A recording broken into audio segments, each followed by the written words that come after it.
What's up, everybody? Welcome to this show, which this is the third edition, but I think I finally have a title for it, which is I think Comic Talk is a good. I think that's a good title, right? Yeah, So yeah, yeah. here I For am, now. and here with a very special guest, and correct me if I'm mispronouncing the name, but Georges Jeanty That's is it. I love it. uh yeah, there you go. Is with us today, and he's a fantastic comic book artist of many years. He's very well known DC, Marvel, and of course his 10-year work on Buffy is well known to many of us. So here you are, and thank you so much. Anytime. I am here for the people. So what we do kind of here is we kind of go over just kind of everything from the beginning to now. And so and as an interviewer, I try and stay researched and stuff, but that means going on Wikipedia, right? So using what I already know, I know that you were born oh shoot, where'd you go? You grew up in New York, is that correct? No, I was born in New York, but I grew up in Miami. Okay. Yeah. And you're of Caribbean parentage, I believe. Uh, Somewhat, yes. Caribbean. I've never heard it quite put that way. Yeah, my mom was Dominican and my father was Haitian. there you go. And so growing up in Miami, what was for you the experience that kind of turned you on to eventually making comic books the way that you have? I mean, I was one of those. This was I was a really little kid in the 70s, and my mom was a working mom, and I was more one of those latchkey kids. So I would come home with, nobody there, and it's just me for a couple of hours and whatnot. So, you really get into whatever's on television and then other things, whatever is around you that you can normally get into. And I don't know what it was. I know my mom introduced me to comics. I think for nothing else, just to shut me up while we drove in the car. But otherwise, that just sort of stuck with me. And Hmm. I started reading stuff like Fantastic Four. I've always been a Marvel fan, so Hmm. I started on Marvel and pretty much stayed there my whole life. And I did start reading DC stuff in the when I was in high school, but Marvel stuff really captivated me. I don't know. It's just one of those things, who knows what grabs you and when it does. Maybe it's just something that comes at the time that you need it. And I guess at that time I really needed that familiarity, that comfort, because comics gave me a lot of comfort. I don't know why. They were just that was the world I wanted to live in. So it was a mutual admiration.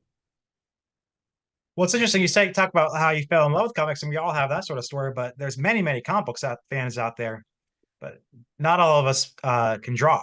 So, is there a certain age where you realize that you could actually draw these things? Well, the art was another thing. Yeah, I think you fall into comics and either you love them or you grow out of them. But the fact that you could actually do them, I think every little kid sure draws comics. I was in high school or I was in elementary school, sitting with friends and whatnot, and we would all just do comics because that's what kids do. Um, I think the difference is when you realize you have an aptitude for not necessarily comics, but for art. Sure. And I realized, hey, I can.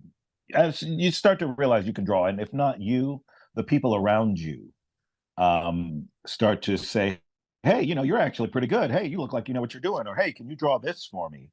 And I started to get a lot of that. So after a while, you realize, hey, well, maybe I can actually do this. And you get older and all that stuff, and you get serious about it, and you realize, yes, you do have an aptitude for it, and you want to do it. And but that's man, that is a process that took years for me because even in high school, I didn't know if I could do comics. I knew I wanted to, but I didn't know if I could do it. Yeah. So I read about how Daredevil 183 inspired you, and that's an interesting issue because for most people it would probably be Daredevil 181, two issues before is the such Uh, iconic one. which one is that? Is that the what's 181? 181 is where Elektra dies. Where she dies. Yes. Well, no, I thought it was that one, wasn't it? Or Well, look at 183. If you're going to start believing Wikipedia, I think, yeah, that's the. No, I think I it is. got you. It's where Bullseye and Elektra come to Yeah. fight. And really, it wasn't even just that one, although that one really did, I think, resonate with obviously thousands of people. There was even a mention in it in an Angel episode, believe it or not, from Buffy. Yeah, I Um, remember that. it was just the storytelling ability of Frank Miller.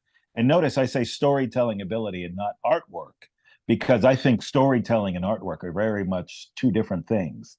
And I didn't realize what storytelling was until I started reading Frank Miller. And the thing I started reading Frank Miller about was Daredevil. So I probably started in the wait, if you that was 181. I probably started in the 170s somewhere. Mhm. And just every issue. I remember arguing with a friend because he took umbrage with Miller because he hated the fact that he would pick up a book and be finished with it in 10 minutes. And I agree with him, but I was like, but oh my God, those 10 minutes.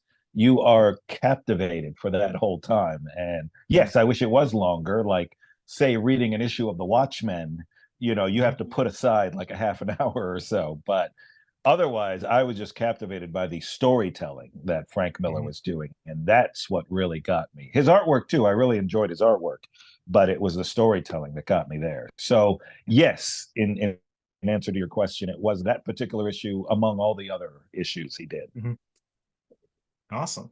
And so at some point you decide you do want to get into comics after high school, I assume, and you your journey long before you ever got into mainstream sort of DC and Marvel comics, you sort of got into indie comics from what I'm reading, and eventually relocated to Atlanta to do some indie comics. Is that right? You mean as an artist? Yes. Yeah, yeah. I well, when you're first starting out, and granted, there are those who are very lucky and can get a job with Marvel and DC the minute they graduate high school or college or whatever. I was not so lucky. I and not that I thought it was a bad thing. And I tell people who come up who want to draw comics and ask me for some advice. I say start with the independents because you're never going to like what you do when you first start drawing comics. And you're going to feel very grateful that whatever you started drawing, there's only maybe 800 to a few thousand copies of that. But if you lucked out and you got a fill in of the X-Men and it's circulating at 100,000 copies per unit, that's something that's going to stay with you for a long time. So a lot of my early stuff, thankfully, is very short run, and a lot of people can't find it, and I'm very okay with that. So that starting in the independents to me was okay. But yeah, I started when I was in Miami and living there. I started working for some companies, obviously through the mail and FedEx and all of that. And I didn't leave until one of those companies said, "Hey, we're up here in the Hickory, North Carolina. If you move up here and work out of the studio, I can guarantee you more work," is what the publisher was saying. And I thought, well, hey, this is your sort of coming to Jesus moment. Do I do this because I'm serious, or do I just say, no, this was fun, but I have to go get a real job? And I, packed up all of my belongings, which fit in a very small U-Haul, and drove up to Hickory, North Carolina. So I was very serious about what I wanted to do once I got serious, because I didn't realize I wanted to do it for a long time. Yeah. And of course, the call was answered to go to Marvel and eventually, I'm not sure which one came first, Marvel or DC, but you eventually got a lot of work there. Ironically, it was DC that came first. Yeah. Yeah. And so you did lots of things. It talks about Superman, Superboy. Of course, the one that I think stuck out for a lot of people, again, from what I'm reading, is what stuck out to Whedon to get him to eventually hire you was Bishop, the Last X-Man over at Marvel. Out of all those, like, what was the most sort of memorable experience? I mean, I myself am more of a diehard Superman fan, but what for you was like a dream come true? Yeah, I actually started with a fill-in on Green Lantern 94, number 94. And this was the Kyle Rayner era Mhm. that was on. And really, that's memorable for obvious reasons. Here I was really just in awe that I was doing a professional comic. And then from there, almost immediately, because the writer who was writing Green Lantern was also writing Superboy, I jumped on, I believe it was issue 45 of Superboy, because I think Tom Grummett and Carl Kessel, who were the writing and drawing team, they were leaving. Or was it, or maybe Ron Mars was the writer, and Ron maybe had been writing for a little while, but that was where I had at least 5 issues. So it made me think that I wasn't just a one-hit wonder with this fill-in that I did for Green Lantern when I got the 5 issues, and I thought it was going to be ongoing for Superboy. I thought, okay, this is more than just a passing fling. This is something that might actually make it. And Mhm. I would have stayed on longer if, funny enough, Tom Grummett and Carl Kessel didn't decide to come back to Superboy. So we summarily got kicked off of the book, and I was once again just sort of waiting like in the pool, waiting through all of these things and getting little fill-ins here and pinups and one-shots and things like that. Thankfully, over at DC, I was very fortunate to meet a lot of nice people at my time with DC, and regardless of my upbringing, I admired DC's editorial staff because they were very much professionals, and they treated it was a business, and it was a business they liked, but it was very much, hey, we're going to try and keep you working because you do have potential and you look like you could do something in the future. So I was very grateful to those guys, and I stayed with them.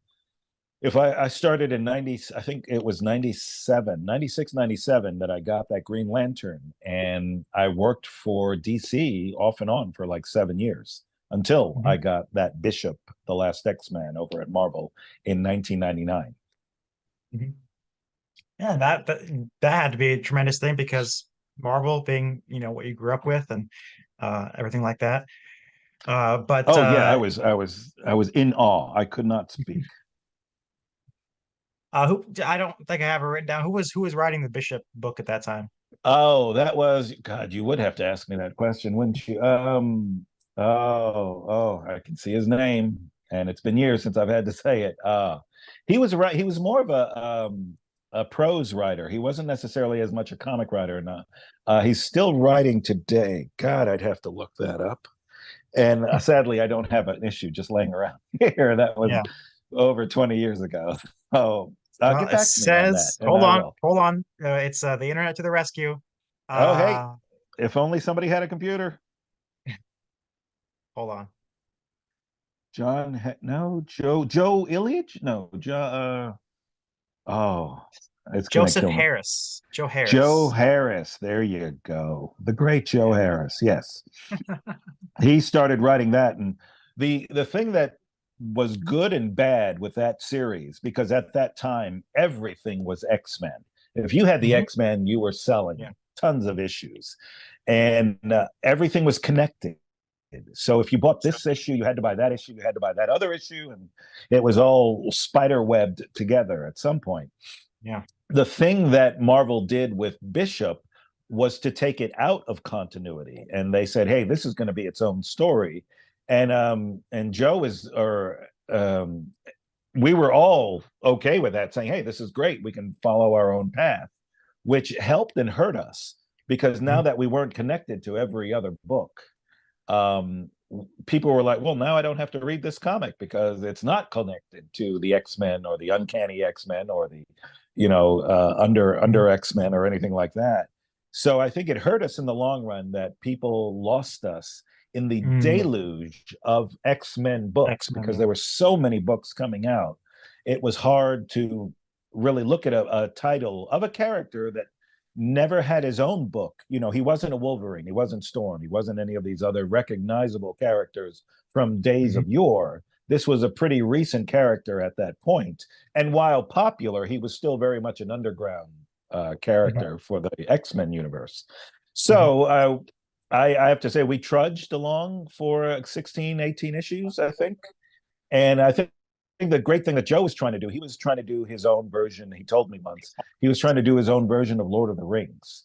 And when you read Mm. that series, you see, because like I said, it's taken out of continuity, and Bishop is in some other universe, and it is very much a wizards and fantasy type tale. Mm. Well, yeah, I've just finished page 800 in Lord of the Rings myself, so Oh, did you? Then you try to might read it enjoy every that year. book. Yeah, I might have to go get that book. I'm a pretty big fan, so and an X-Men fan as well. So, uh, but yeah, going, obviously, you've done tons of work for DC, Marvel. If I could talk about them all, I would. But let's talk about the sort of the big thing. The thing that sticks out is your 10-year run with Joss Whedon and other, his team of writers, everyone from Brad Uh-huh. Meltzer to tons of people on Buffy seasons 8 through 12. Sure. Such a incredible thing. And I have to just add on a personal note. I'm obviously here I am doing creative things like this, trying to be creative, making my own things. That's all because of Buffy. Mm. That's like when I was in eighth grade, I watched an episode of Buffy and it basically changed my life, the course of my life forever. So you talked about what it was for you. That's what it was for me. So you know, that's You just a know, personal note for me. as a testament to how good all of that Buffy stuff is, and it sounds hokey to say it, oh my God, Buffy changed my life. That almost sounds like a silly catchphrase now, but you'll be surprised how many times I hear what you've just said. Whenever I talk to somebody saying, "Oh, you really worked with Joss," man, seriously, I can't tell you how much Buffy changed my life, my writing, the way I approach writing, all of these ideas that now are so commonplace in literature these days. I think so much of the working professionals had a lot to owe to Buffy and that period. Obviously, not just Joss. You had Jane Espenson, you had Petrie and Drew Goddard and just a bunch of writers, amazing David Wonderful Fury, writers, yeah. a bunch of amazing writers. And I think under the umbrella of Buffy, it was literally a master class. If you stuck it out and you really watched and absorbed, not just let the episodes affect you, but as most people will tell you upon repeated viewing, you understand the structure and you see how things go and how things come in and come out, and all of that is done by design. It's not by accident. And I think that was definitely to Joss's credit. He was very much, and ironically, well, not ironic, but he was a comic book fan, and I think he Mhm. structured it very much like a comic book in a literature format that just gave way to amazing storytelling. Absolutely. Yeah. Thank you for that. That as a Buffy fan, it's good to hear stuff like that. Yeah, that's absolutely. And a Oh no, I Firefly give fan as well. total And props. you did Firefly Leaves on the Wind. So there's all that work is amazing. And I'm pretty sure I own that too. So Leaves on the Wind. But for Buffy, it's interesting because you again, just reading from Wikipedia, not taking it as gospel Hmm. truth, I suppose, but I talked about how it's that was initially a challenge because you had to draw the characters like their likenesses in the TV show. I think you said that took 30% more time, but it's okay because uh just awesome stuff to draw. Yeah, well, I had never, and of course, I'd never been approached before that because while I had done Superman or Bishop or Gambit or any of those other characters, for the most part, those are your interpretations. Those characters are the artist's interpretation. You may say, well, Christopher Reeves looks like Superman, so that's the character I'm going to draw, and that's fine. But you're not beholden upon that to say, if he doesn't look like Christopher Reeves, this cannot go out as being published. Whereas Buffy, of course, everybody knows that, and to her credit, whether she likes it or not, and I think in the later years she's accepted it, Sarah Michelle Gellar will forever look like Buffy. And it's Mhm. ironic to say that because obviously Sarah Michelle came before Buffy, but now and forever she will always look like Buffy. And uh, that totem with all of the other characters is something you do come up against. And it was very intimidating when I got offered a job and really started to think about, hey, can I do this? And I told Joss, hey, I don't know that I can do this because I've never done likenesses before. I've never been on a book where it was, so likeness heavy. And he said something very profound, as is Joss's way. And he doesn't even realize it. He said to me, I'm not as interested in her looking like Sarah Michelle Gellar, but just try to make her look like Buffy. And I thought, well, in a very Zen way, that was genius because he was relieving me from doing a screen capture. Here, this Hmm. is how she looks here, and this is how she looks here, which he and I both thought, God, that's really stiff way of telling a story. We don't want it where, when it takes us out of the action when you just see sort of a stoic looking figure, and it's from a photograph. If it Hmm. works within the context of what you're doing, that's fine. But that's its own job, I think. So having said that, I still attempted to do the likeness, and that's where that 30% factor comes in. It took me 30% longer to draw a page because I spent that time trying to really define the likeness of not just Sarah Michelle, obviously Allison Hannigan, and all the other characters who were in that show. Obviously, too many to name, but everybody knows exactly what they look like. And that was the hard part. It was a labor of joy, don't get me wrong, because it was the same thing for Firefly. There you had 9 characters that I had Hmm. to actually draw. But it was a labor of love. I would not have traded it. And there were times where I thought I was just going to give up altogether, but I would not have traded it for anything. That's fantastic. And just one more thing about that series is what I mean, gosh, when I talk to comic book artists, like I just talked to Phil Hester, and he was known for like his 45 issue run on, or not 45, I think. Anyway, he was known for a brief run on or on Green Green Arrow. Arrow, wasn't it? Yeah. Yeah, Uh-huh. and but you come on and you leave, and that's kind of how they are. And I've never heard of anyone, and you weren't on Buffy for the whole 10 years, every issue. Right. You went off. But Exactly. what's it like to be on something like that for 10 years off and on? Um, you know. It was great. It was always nice to be called back. And of course, Phil had the distinction of working with Kevin Smith. So I'm sure to him, that was an amazing time for him as well. And for me, it was one of those things when royalty calls, you answer. So whenever they kept calling me back, hey, you want to do another season? Or even Joss and I had a conversation at one point after Buffy, where he just kind of said, "Hey, we're bringing back Firefly. Do you think you might want to do some of that?" And of course, it's one of those things where you fool yourself into saying, "Yeah, let me think about it." But of course, you want to answer before he's even finished with his sentence. Yes, 1,000 times yes, I will do that. And that was pretty much how it was. I do look at my time with Buffy as my own personal masterclass with some of the best writers I think I've ever worked with were definitely on that book. Oh yeah. And even though they were not, in some cases, comic writers, which I don't lessen that because I think Alan Moore is short of a deity.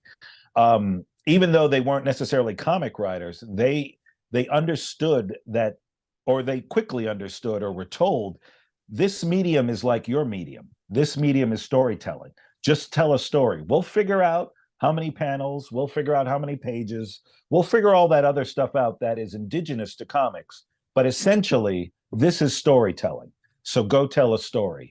And in many cases, that's what they did. And you can tell because there were a lot of times where I would ask the particular writer in residence, do you mind if I maybe make this a splash page? Or this would be a good part to, make it seem this, or I can put a couple more panels to create a little tension here, that sort of thing. And they were always very, very generous with whatever it was they wrote to say, here, this is the script, but as the artist and storyteller, you are the one who can make it realized. So they gave me a lot of leeway to just tell it as a story rather than, here, I wrote 6 panels, therefore you must draw 6 panels, and Yeah. never the twain shall meet. So there was a lot of generosity on that book. Yeah. And I think that goes back to what you were saying about where artwork meets storytelling. And I think that's a credit to both you and them that you guys could Yes. work together to create something as grandiose as that and as great as that. Yeah. So I think, again, to Joss's credit, it was great for him to get somebody who knew how to do comics and knew storytelling rather than try to bring in somebody who was new to comics and somebody who was new to writing comics. I don't think that would have meshed too well, because I do feel you need someone, if you're coming outside of this business, you need somebody in the business to know where the stop signs are or where, the turning signals are. All of the technical stuff, I like to think I helped out Hmm. once it came to it. And not that they really needed much help. Most of those guys were just they were telling me, "Oh, this is pretty much we were writing a teleplay and but we had to do it in page breaks instead of, just writing it straight through." Hmm. Yeah, but you're absolutely right, and you were right about saying, it's not just Joss, it's Jane Espenson and I believe Drew Greenberg was on that, and Drew Greenberg, uh-huh. yeah, and just the whole. I mean, for me, it was, I don't know if she ever did an issue of the comic book series, but the actual episode that changed my life was one written by Marty Noxon. So just gonna throw that She was the name. one person that Joss really wanted, but she just had so many other things. But we did reach out, or they reached out to her, and she was interested in really, because again, with that Buffy stuff, it was like such a big club, and there are just so many people in that club, and she felt so bad that she had to be left out of that club because she had so many other things she was doing. But she Mhm. was the one get that we didn't get, unfortunately, from the old series. Yeah. Well, she's doing good all on her own. So, Oh yeah, um, yeah. No, that was never a question. yeah. But nowadays, what you might be working on at this particular moment is, of course, the Mace Windu series from Marvel, with writer Mark Bernardin, which is a Uh-huh. tremendous thing. Just talking I about Kevin am, Smith. yeah.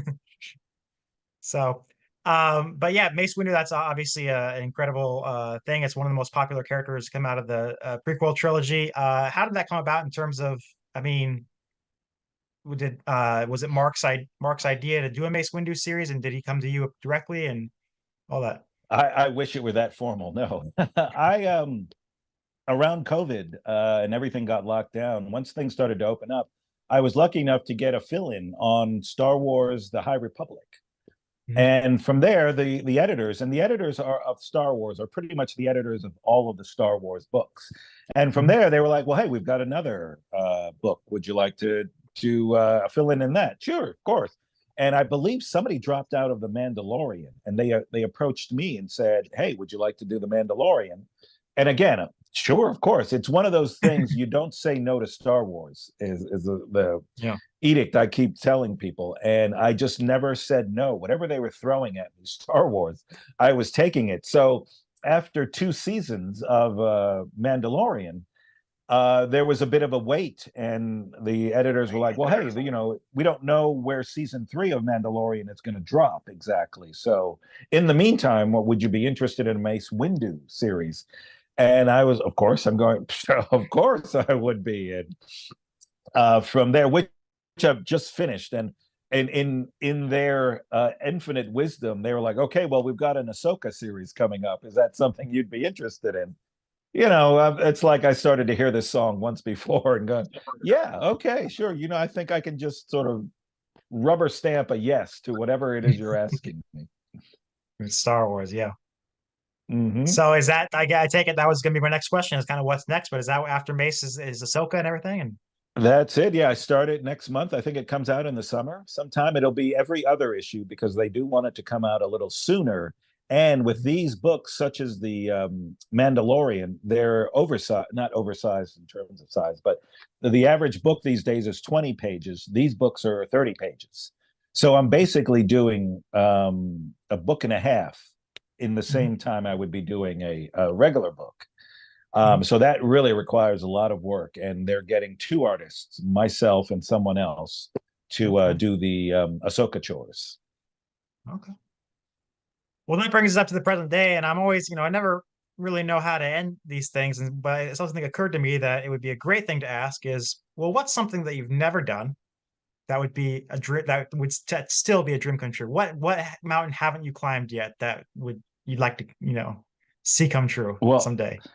as like everybody's doing these days, everybody has an IP, everybody has their own intellectual property, and Mhm. they want to do their own creator thing. And I do have a lot of that. And it's funny because before the Star Wars came to me, I said to myself, okay, now I'm going to start my own creator owned things that have been sitting there for years now. And I'm going to go right to it. And that's when I got the call to Star Wars. So I put those things on the back burner. I've always, well, like I said, I would love to bring it full circle at some point. It was Daredevil that got me really interested in comics as a process, as a profession, I would love to do a Daredevil. And God help me if Frank Miller said, "Hey, you know what? I've been reading some of your Buffy stuff. I would love to do a Daredevil something with you." You know, a guy can dream. So that would probably be a great. I loved Fantastic Four growing up. I was such a Thing fan. I've never actually drawn him. I've done him for commission pieces, but that would be fun, I think, to do a title that I grew up on. Mostly was the Fantastic Four. So yeah, probably those two. I would probably not say no to at any time. Yeah. Well, I think, the great, just as a side note, the great un I think that hasn't happened yet. That the great meeting would be Joss Whedon and Fantastic Four. And just like, why has that not happened in the universe yet? He did X-Men, but like that's He like did his X-Men, style of yeah. writing. It's like, I hello. well, I think because he admitted that he himself was a huge X-Men fan growing up, and there's this story that Kitty Pryde is the template for Buffy Of when he course. finally became a professional. So I think that was more his jam. I don't know that Sure. the Fantastic Four were necessarily his jam, but I'm sure he has a respect for them. So I don't know that I would be getting that call anytime soon, but it wouldn't be a call I would deny. I can tell you I would be the first one, the Whedon and Jeanty Fantastic Four. I would be out there at midnight camping out to get that comic. Oh my God, I'd be right there with you too. I would love that. Absolutely. Well, thank you so much for coming on the program, and I love doing these things. I'm not sure who we'll have next, but we've had three great creators, and it's always a pleasure. It's always a thrill to talk to you guys. So thank you very much for coming on. You are welcome, my friend, anytime. All right, folks. Well, I haven't had to come up with a good outro yet. So write to me, let me know what I should end of these things on, because all I can say right now is thank you very much for watching, and we'll see you next time. There you go, Ryan.